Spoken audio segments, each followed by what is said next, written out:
Oke, selamat siang semuanya. Saya akan menyampaikan sedikit dari tugas Studio Desain Interior 4, yaitu berupa redesain kantor Desa Daupurikelot dan Pasar Bali. Dengan saya, Nabi Rahman Effendi, kelas BC 18, yaitu dengan dosen pembimbingnya Pak Kadek Pranajaya dan Pak Dion Eko Priandono, beserta asisten dosennya yaitu Kak Odek.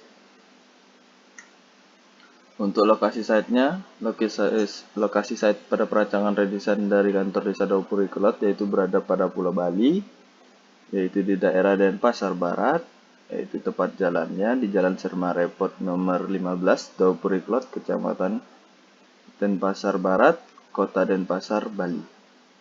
Kurang lebih site-nya berada pada blok merah ini. Ada dua bangunan namun tetap terhubung pada jalan ini. Pemilihan site.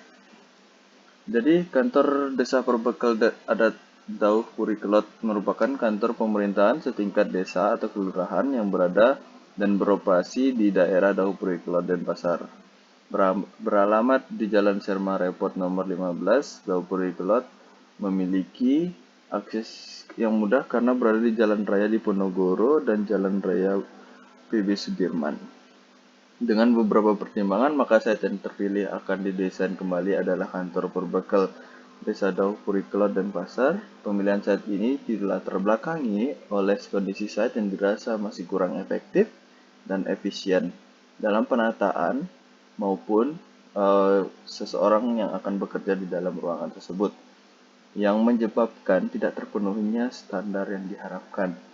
Oleh karena itu, perancang ingin memperbaiki penerapan standar yang ada pada lembaga kedinasan tersebut sehingga bisa mencapai standar yang diharapkan. Selanjutnya, tampilan existing fasad dan interior kantor Desa Daupurikelot Denpasar. Untuk kondisi fisik dari tampak depan dari kantor Desa Daupurikelot Denpasar ini masih terlihat baik. Dari segi struktur, bangunannya masih terlihat kokoh dan kuat. Tidak terlihat kerusakan dan keretakan pada bagian struktur dari bangunan ini. Namun, terdapat beberapa yang kurang dari fasad bangunan ini, yaitu berupa maintenance. Bahkan di batu-batu bata tersebut terdapat lumut yang tidak dibersihkan secara bersih. Selanjutnya ada pada ruang pelayanan umum atau lobby. Saat pertama kali masuk ke dalam kantor, pada bagian interior terlihat patung Ganesha yang dipercayai berfungsi sebagai penghalang kekuatan negatif untuk memasuki area kantor yang dapat mempengaruhi ciri atasnya.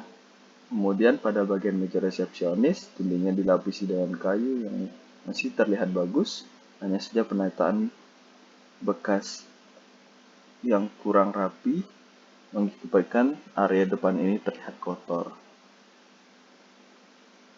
Kemudian pada area kadus, yaitu ruang kepala dusun. Kemudian masuk ke area ruang kepala dusun, pada bagian elemen plafon dan dindingnya masih terlihat bagus. Tidak ada bagian elemen ataupun furniture yang rusak atau retak. Namun, penataan furniture dan bekas yang kurang rapi membuat ruangan ini terlihat kotor dan kurang terorganisir. Selanjutnya masuk ke ruang staff. Pada area staff atau kaur, elemen pembentuk ruang seperti plafon, dinding, lantainya masih terlihat baik. Pada bagian furniturnya juga masih terlihat baik dan masih layak digunakan. Tidak terlihat ada kerusakan ataupun keretakan pada furniturnya. Namun, kembali lagi seperti pada ruang kadus, penataan furnitur yang terlihat kurang tertata sehingga sirkulasinya terlihat kurang baik. Selanjutnya ini ada pada ruang seminar. Selanjutnya, kantor Desa Daupurikelot memiliki ruang seminar yang cukup luas. Pada bagian plafon, dinding, lantai dari ruangan ini masih terlihat baik dan bagus. Masih sama juga seperti ruang kadus dan staf. Tidak ada terlihat kerusakan atau keretakan pada elemen pembentuk ruang dari kantor ini.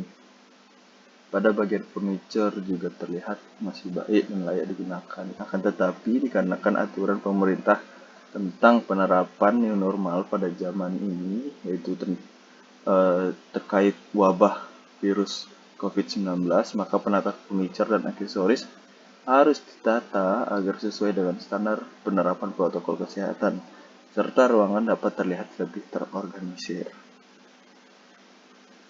Selanjutnya, pada perancangan kantor Perbekal Desa Daupuri Kelot dan Pasar, dipilihlah tema dan konsep yang kuat untuk menghasilkan kinerja dari pegawai atau atasan yang lebih optimal, dikarenakan para pegawai memerlukan inspirasi dan kenyamanan saat bekerja guna mendapatkan hasil yang maksimal.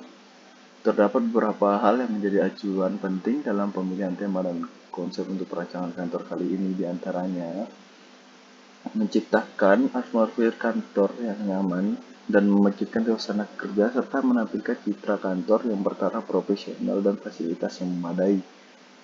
Selanjutnya yang kedua, menerapkan desain berkelanjutan atau lebih dikenal dengan sustainable design pada desain bangunan ini. Selanjutnya yang ketiga, tema dan konsep mampu dihasilkan dari desain yang ramah lingkungan serta berkelanjutan. Berdasarkan poin di atas, dipilihlah tema dan konsep yang akan digunakan. Untuk temanya sendiri transisional, dengan konsepnya sendiri fungsional yang akan menyelesaikan masalah dalam perancangan kantor yang sudah dijabarkan pada latar belakang. Selanjutnya masuk pada tahap pembahasan tema dan konsep.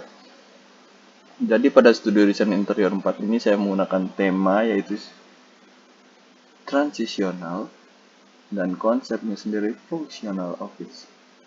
Jadi, gaya transisional ini adalah gaya desain tradisional kekinian. Maksudnya adalah perpaduan antara gaya tradisional dengan gaya kontemporer. Kontemporer sendiri yaitu masa kini. Gaya interior tradisional memiliki penampilan yang cukup elegan dan mungkin setara dengan gaya interior klasik mewah. Penggunaan berbagai macam furniture dan khas ikonik menjadi gaya interior yang sangat pas dan cocok untuk kantor dengan ruangan yang memiliki ukuran yang cukup luas. Desain transisional menggunakan pilihan warna yang relatif netral, menciptakan ruangan dengan kesan menenangkan dan serta rileks, bergaya, ramping, namun tetap hangat. Untuk konsepnya sendiri, functional office lebih fokus pada pengolahan ruang sebagai objek utama dan terlihat lebih sederhana. Functional office sendiri menekankan pada prinsip praktis dan efisien. Fungsional berarti bangunan harus mampu menampung semua aktivitas di dalam bangunan tersebut secara efisien. Yang diterapkannya efisien yaitu seperti waktu, biaya, dan maintenance. Secara psikologis, manusia secara alami akan menyederhanakan lingkungan visualnya untuk memudahkan pengertian dan pemahaman. Serta semakin sederhana dan teraturnya suatu wujud, maka semakin mudah diterima dan dimengerti. Bentuk dan penampilan pada functional office merupakan bentuk-bentuk yang dinamis dan mudah dikenal. Ini adalah gambaran dari denah perubahan dari kantor desa Daupuri Kelot, yaitu nanti akan dijelaskan lebih pada bagian gambar kerja. Untuk referensinya sendiri kurang lebih kayak gini, ada material kayu, cat, lampu, meja, kursi kantor, proyektor, bahkan hingga layarnya. Kurang lebih seperti itu. Bahkan ada juga lemari arsip untuk menyimpan alat-alat atau lembar-lembaran yang terkait dengan kantor tersebut. Untuk materialnya sendiri kurang lebih seperti ini, ada elemen kayu, ada keramik, ada cat, dan ada yang lainnya. Untuk fasadnya kurang lebih seperti ini pada bagian tampak depan. Nah, ini untuk visualisasi kurang lebih seperti ini pada bagian ruang pelayanan umum dan ruang kepala desa. Selanjutnya masuk pada layout lantai 1. Jadi perubahan layout terjadi cukup efisien pada bangunan ini. Terdapat beberapa ruangan yang kurang sesuai dengan standar diperbaiki pada pada desain kantor ini. Seperti pertama kita masuk entrance. Jadi ada protokol kesehatan yang memudahkan seseorang untuk cuci tangan dan diberi akses untuk cuci tangan dengan mudah. Jadi mereka akan bercuci tangan di daerah sini. Pada bagian wastafel terdapat 2, dan pada sebelah wastafel ada padmasana. Terus untuk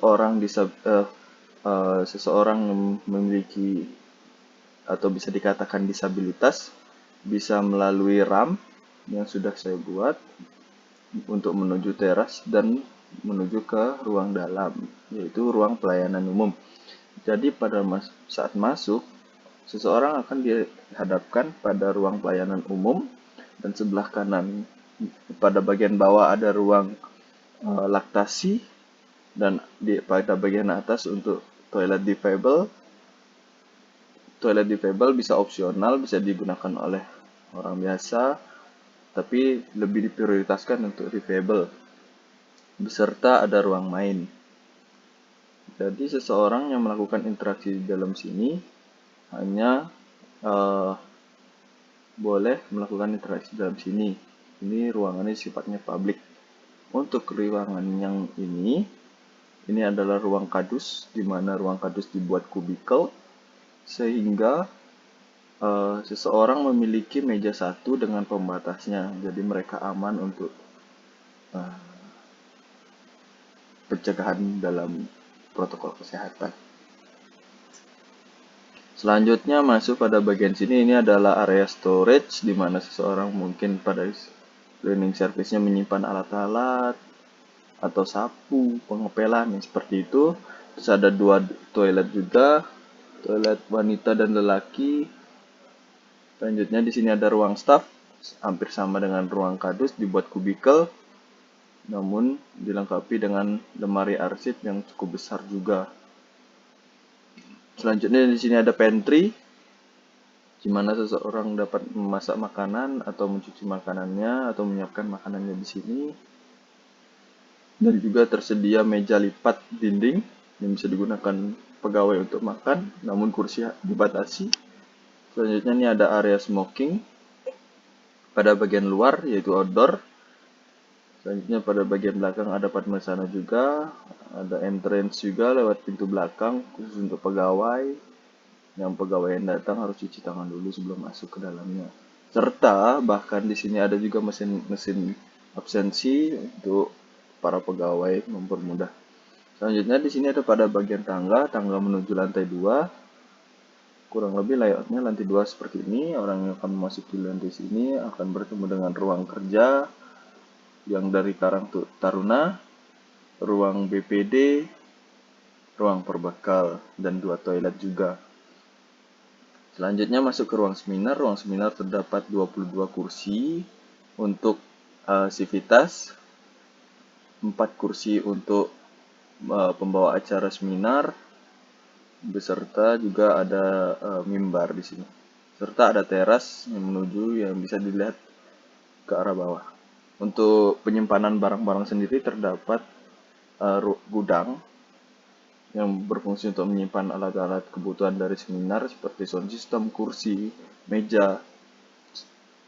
Bahkan ruang seminar ini bersifat fungsionalis karena kursi-kursi atau mebel-mebel yang digunakan di sini bersifat tidak permanen.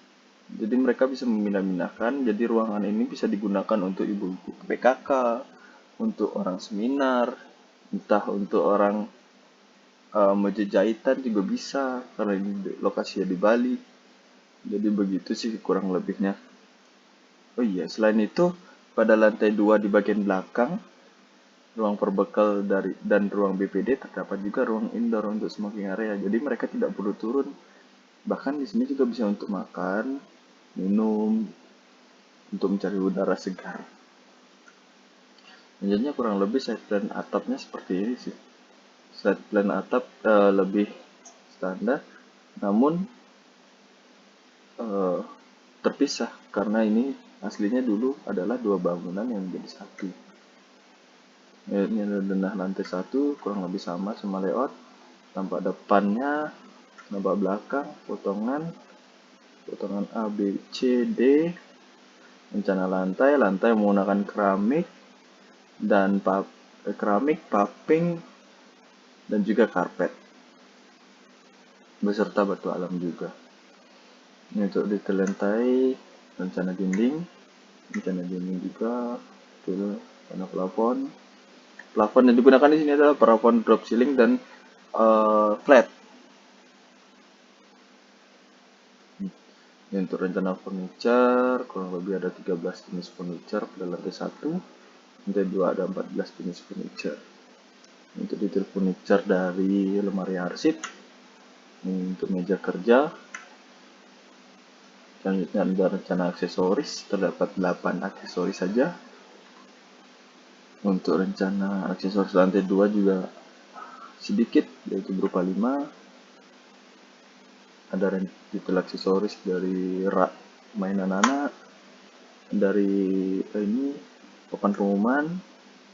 Selanjutnya ada rencana pintu dan jendela, sama juga ada 2. Untuk detailnya, rencana detail lampu lebih dominan menggunakan lampu downlight serta strip light pada bagian drop ceiling.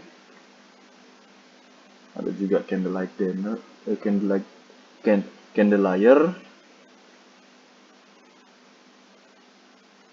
Ini untuk penempatan elektrikal. Selain itu juga ada yang menggunakan kipas dan ada yang menggunakan AC. Ini ada rencana CCTV dibuat wireless sehingga mampu dipermudah untuk seseorang mengeceknya, tidak menggunakan kabel lagi. Untuk rencana air bersih air kotor, rencana air bersih itu warna biru. Untuk rencana air kotor pada wastafel itu pembuangannya langsung ke got. Sementara untuk kamar mandi pada klosetnya pembuangannya langsung septic tank. Jadi septic tanknya sendiri sini menggunakan septic tank biotek, di mana airnya itu dapat disiram kembali untuk menyiram tanaman. Nah, itu di rencana pemadam ada sprinkle, smoke detector, alarm, apar, dan hidrant. Untuk detail ruang saya mengambil ruangan pelayanan umum. Ini untuk potongan dan detail dari keterangan materialnya. Ini itu ruang berbekal. Detail ruangnya saya mengambil pada ruang berbekal karena ruang berbekal tampaknya lebih beda dan lebih eksklusif. Selanjutnya saya akan memutarkan sedikit sambil saya jelaskan sedikit tentang 3D saya. Jadi ini pada bagian fasad.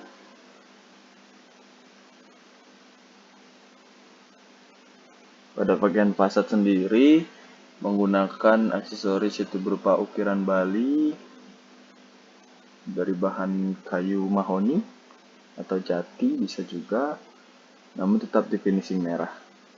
Untuk bentukan dari pagar sendiri lebih buat kotak-kotak agar terlihat lebih kesan modern, beserta nih bentukan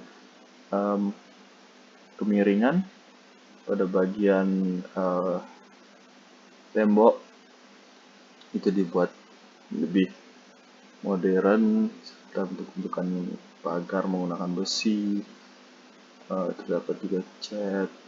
Untuk logo sendiri penempatannya berada pada bagian point of interest dari bangunan ini. Untuk railingnya sendiri menggunakan kaca. Lebih seperti itu sih.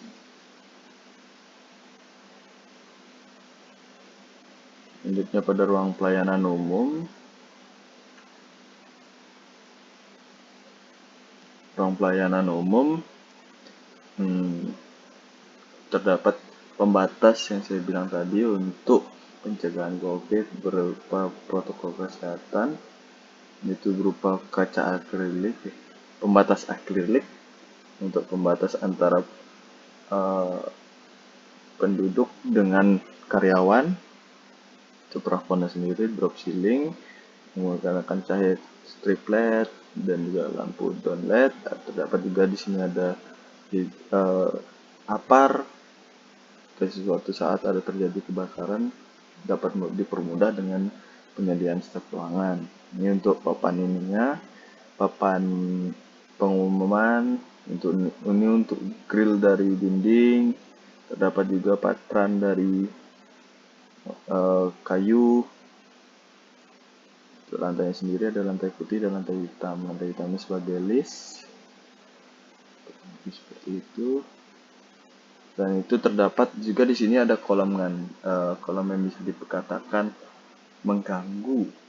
Namun saya di sini merancang kolam ini agar tidak terlihat mengganggu dengan menambahkan cermin pada bagian setiap sisi dari kolam tersebut guna memberikan kesan luas dan tidak terlihat ada kolam di sana.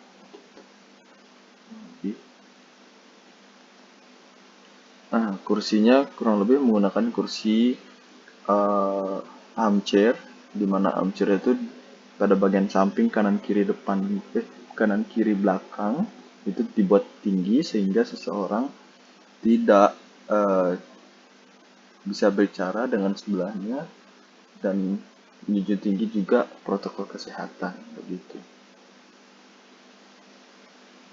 Selanjutnya ini pada ruang bagian anak.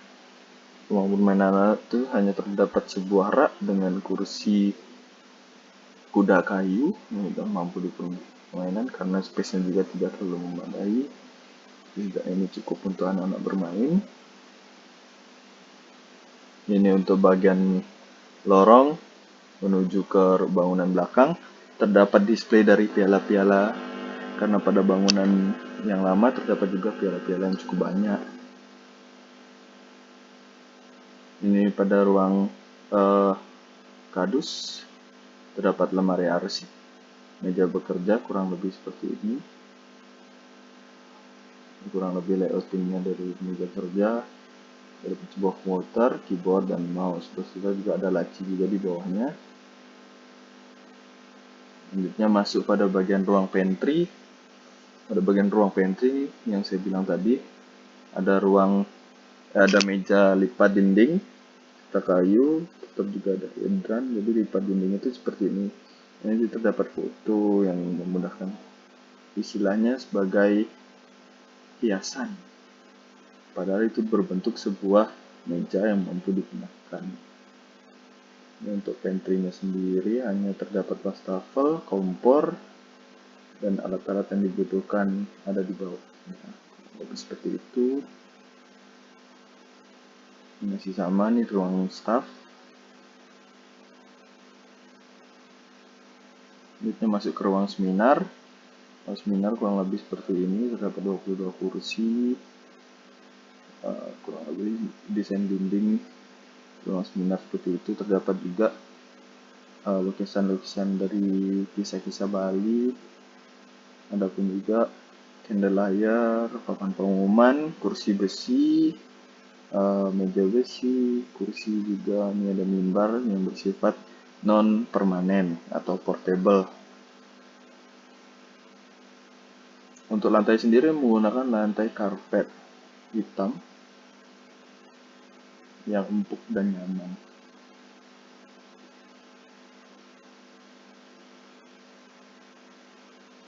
Itu masuk pada ruang karang taruna kurang lebih sepertinya, yang terdapat kursi satu dengan sofa. Dan untuk ruang BPD ada meja meeting, staff rektor, dan ruang kerja 2 orang.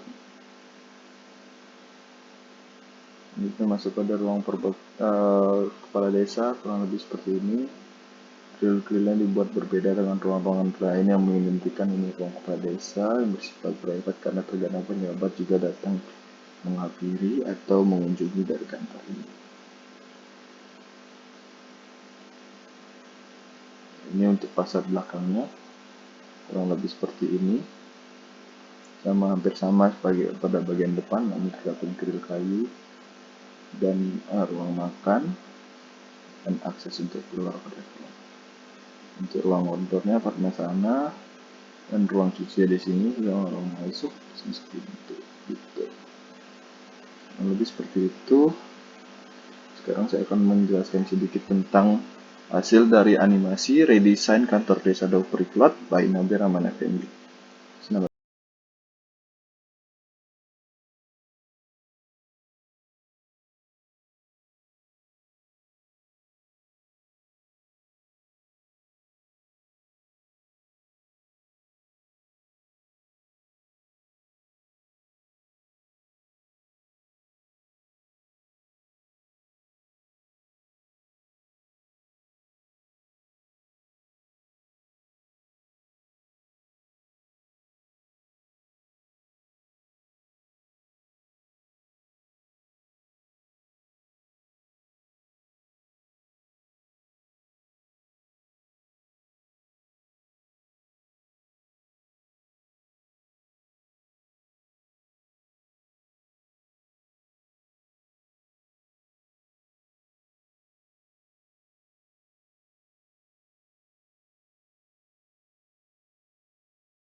Dan segitu aja sih dari animasi saya.